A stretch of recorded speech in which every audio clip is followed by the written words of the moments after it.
We're here to talk about it. You guys played together with the Patriots. You won, we mentioned the 6 combined Super Bowls with New England.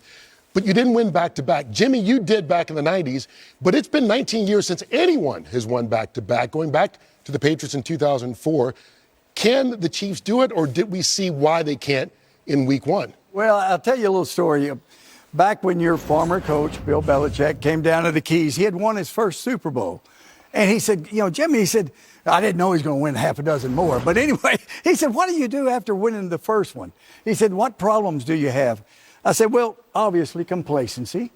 But on top of that, I said, it's kind of a what about me philosophy. I mean, like, hey, I want more money. I want a new contract. Coaches, want raises. Secretaries want a raise. Everybody's saying, hey, I didn't get the recognition. I didn't get my share of the accolades.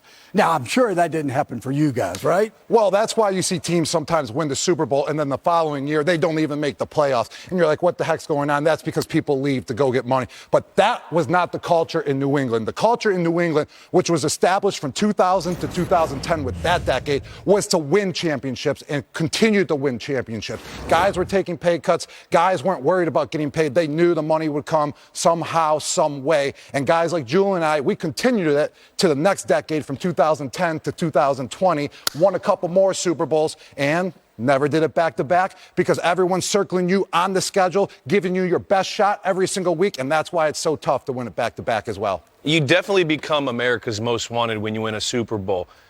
And the one thing no one realizes is that no two teams are similar. Like you were saying, Coach, coaches leave, Bieniemy's gone, players want to get paid.